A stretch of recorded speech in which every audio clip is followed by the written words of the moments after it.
جس پاکیزہ وجود سے، جس ذات ستودہ صفات سے، جس مبارک ہستی سے ہم عشق اور محبت کا دعویٰ کرتے ہیں، ہمارا فخر یہ ہے کہ وہ خدا کا بھی محبوب ہے۔ عزتوں کی یہ بسطت کہ خدا اور رب ذوالمنن کا بھی وہ محبوب ہے۔ تو اعظم چشتی مرحوم نے تو یہاں قلم توڑ دیا تھا کہ اپنا معیار زمانے سے جدا رکھتے ہیں، ہم تو محبوب بھی محبوب خدا رکھتے ہیں، ہمارا تو محبوب بھی خدا کا محبوب ہے۔ یہ ہمارا اعزاز، یہ ہمارا فخر۔ اچھا، دنیا کی محبتیں توڑتی ہیں، یا رسول اللہ، دنیا کی محبتیں توڑتی ہیں۔ ایک کے دو چاہنے والے آپس میں رقیب کہلاتے ہیں، یہ میرا محبوب ہے، تم نے کیوں دیکھا؟ لڑائی کی نوبت آ جاتی، قتل و غارت تک معاملہ جا پہنچتا ہے۔ یار دیکھ ہی لیا ہے، کیا ہوا؟ لیکن حسن اتنا تھوڑا ہے کہ ایک کی آنکھوں کی تسکین کرتا ہے، دوسرا آیا نہیں تو لڑائی ہوئی نہیں۔ حسن محدود ہے، محدود حسن میں دوسرے کی شرکت جو ہے وہ گوارا نہیں ہے، لہٰذا ایک کے دو چاہنے والے آپس میں رقیب ہوتے ہیں، چاہے وہ اقتدار کی کرسی ہو، اسی لیے تو الیکشن لڑے جاتے ہیں، چاہے وہ منصب و جاہ ہو، چاہے وہ لب و رخسار اور زلف کی محبت میں الجھے ہوئے لوگ ہوں، ایک کے دو چاہنے والے آپس میں رقیب ہوتے ہیں، لیکن جس الفت کی کہانی ہم چھیڑے بیٹھے ہیں، ایک کے چاہنے والے لاکھوں نہیں کروڑوں آپس میں حبیب کہلاتے ہیں۔ جس آقا و مولا سے میں پیار کرتا ہوں، میں آپ کو بھی دعوت دینے آیا ہوں، آؤ جھوم کے اس آقا کا نام لو، اس سے پیار کرو۔ اللہ اکبر!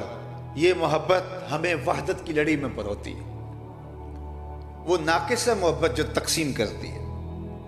یہ بات ذہن میں رکھیے گا، حضور کے نام پہ اگر ہم جڑنے کی بجائے متفرق ہوں گے تو پھر ہماری محبت ناقص ہے، محبت ابھی ہماری اس مرتبے پہ نہیں پہنچی۔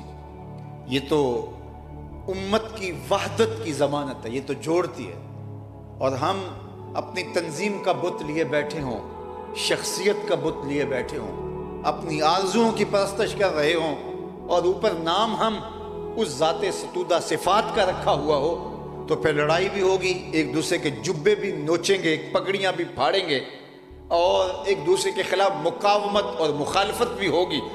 لیکن اگر ہماری محبت کا مرکز، ہماری خواہشات نہیں ہیں، ذات رسالت مآب صلی اللہ علیہ وآلہ وسلم ہے، تو پھر حضور سے محبت کرنے والا ہر شخص ہمیں محبوب دکھائی دے گا، اس لیے کہ یہ محبت انسانوں کو توڑتی نہیں، بلکہ یہ محبت انسانوں کو جوڑتی ہے۔ کیوں گلے صد برگ مارا بو یکیست، او کے جانے ای نظاموں او یکیست، مست چشم ساکیے بتہاستیں، در جہاں مثل مو می ناستیں، ہزاروں قومیں وجود میں آئیں، دہر میں خشک و تر کے رشتے سے، ہم نے بنیاد دوستی رکھی یاد خیر البشر کے رشتے سے۔ اور میں اگر اپنی گفتگو کو زیادہ طوالت نہ دوں اور اختصار کے ساتھ منزل کی طرف لے جانا چاہوں، تو مجھے محبت کے تقاضوں پر بحث کیے بغیر اپنی گفتگو نہیں چھوڑنی چاہیے، اور وہ یہ کہ بندہ جس سے محبت کرتا ہے اس کی تعظیم کرتا ہے۔ یہ نہیں ہو سکتا کہ محبوب کی تعظیم اور عزت دل میں نہ ہو اور دعوی محبت ہو، وہ دعویٰ خام ہے، وہ دعویٰ پختہ نہیں ہے جو تعظیم سے جڑا ہوا نہیں ہے۔ تو میں اور آپ اگر حضور ختمی المرتبت صلی اللہ علیہ وآلہ وسلم کے ساتھ رشتہ محبت استوار کیے ہوئے ہیں، تو پھر ہم دیکھیں کہ ان کی تعظیم ہماری روحوں پہ لکھی ہے یا کہ ہمارے رویے بے باک ہیں، بلکہ حضور علیہ السلام سے جڑی ہوئی چیزوں کی تعظیم بھی ہمارے اوپر لازم ہوگی۔ کل منسوب الی محبوب محبوب، ہر شے جو محبوب سے منسوب ہوتی ہے عاشق کو تو وہ بھی اچھی لگتی ہے۔ پائے سگ بوسیدہ مجنو، خلق گفتہ اینچے سود، گفت این سگ گاہے گاہے کوئے لیلا رفتہ بود۔ کسی نے مجنو کو دیکھا کتے کے پاؤں چوم رہے، کہا انسان ہو کے کتے کے پاؤں چوم رہے ہو؟ کہا تم نہیں جانتے، یہ کتا کبھی کبھی لیلا کی گلی سے گزرتا ہے۔ یار جو کتا یار کے کوچے سے گزرے وہ تو اس قابل ہو جائے کہ اس کے پاؤں چومے جائیں، پھر کوچہ حبیب کا اپنا عالم کیا ہوگا۔ تو نسبتوں کا بھی احترام کیا جاتا ہے۔ حضرت ابو ہریرہ رضی اللہ تعالیٰ عنہ نے ساری زندگی کمان کو بغیر وضو ہاتھ نہیں لگایا۔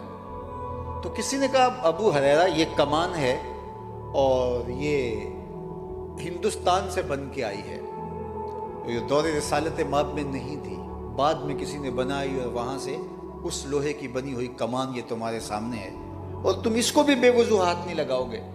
تو بولے کہ میں سمجھتا ہوں کہ اس کمان کو میرے حضور نے نہیں چھوا، لیکن جس کمان کو میرے حضور نے چھوا تھا اس کمان کی اس کمان سے شکل ملتی ہے، لہٰذا میری محبت کا تقاضا یہ ہے کہ میں اس کو بھی بغیر وضو کے ہاتھ نہ لگاؤں۔ اللہ اکبر، یہ محبت کا تقاضا ہے، یہ محبت نسبت کا بھی احترام کرتی ہے۔ اللہ اکبر، محبت احترام سکھاتی ہے، تعظیم سکھاتی ہے۔ اصلح بن شریک رضی اللہ تعالیٰ عنہ حضور کی سواری کا کجاوا کسا کرتے تھے، ساری زندگی اس کام پہ لگا دی کہ سفر حضور کے ساتھ کرتے، جب حضور تشریف فرما ہوتے کہیں پڑاؤ کرتے تو کجاوا اتار دیتے، اور جب کوچ کے لمحے آتے تو کجاوا کس دیتے، زندگی اس کام پہ گزار دی۔ بعض لوگ تھوڑی سی صلاحیت ہو جائے تو ان کو کچھ بڑے اچھے کام بھی اچھے نہیں لگتے، وہ کہتے ہیں میں مسجد میں بیٹھ کے بچے پڑھاؤں، میں جو ہے وہ بیٹھ کر کے جو ہے وہ یسرنا القرآن پڑھاؤں، ساری زندگی میری گزر گئی ہے، مجھے آگے بڑھنا چاہیے۔ صاحب ضرور بڑھیے گا، لیکن اگر آپ کی ڈیوٹی یہاں لگ گئی ہے، مسجد کے گیٹ پر کھڑے ہو کے صفائی کرنے کی ڈیوٹی بھی لگ گئی، اس کو چھوٹی نہ سمجھیں۔ ساری زندگی گزار دی انہوں نے نسبتوں کی تکریم کرتے ہوئے، اور اصلح بن شریک رضی اللہ تعالی عنہ کیا کرتے ہیں کہ حضور کی سواری کا کجاوا کستے ہیں، اسی غرض سے پورا سفر ساتھ کرتے ہیں۔ ایک دن وہ رات کو سوئے تو انہیں غسل کی حاجت ہو گئی، صبح کا وقت ہوا، قافلے کے کوچ کے لمحے آئے تو سوچا کہ اگر میں غسل کرنے لگا تو سخت سردی ہے، ٹھنڈے پانی سے بیماری پہ پیدا ہو جانے کا غالب گمان ہے۔ تو ایک انصاری صحابی کو بلایا، کہا کہ آج حضور کی سواری کا کجاوا تم کس دو، اور خود کہیں سے لکڑیاں اکٹھی کر کے لائے، پانی گرم کیا اور غسل کرنے لگے۔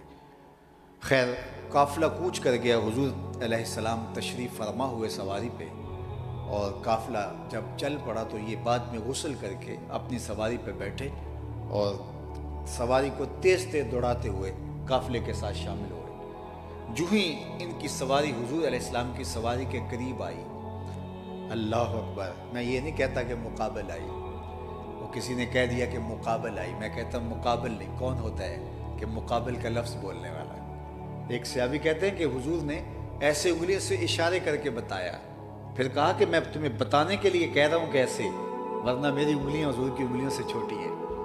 اللہ اکبر۔ تو حضور کی سواری کے جب قریب آئی نا ان کی سواری، تو حضور نے پلٹ کے دیکھا اور فرمایا اصلح، آج کجاوا بدلا سا لگتا ہے، تمہارے ہاتھ کا کسا ہوا نہیں لگتا۔ عرض کی حضور میں نے کسا بھی نہیں، یہ تو فلاں انصاری نے کسا ہے۔ تو کہا تم نے کیوں نہیں کسا؟ عرض کی حضور میرا غسل نہیں تھا اور میں نے گوارا نہیں کیا جن لکڑیوں نے آپ کے بدن کو چھونا ہے ان کو بھی بغیر وضو کے ہاتھ لگاؤں۔ تو محبت احترام مانگتی ہے۔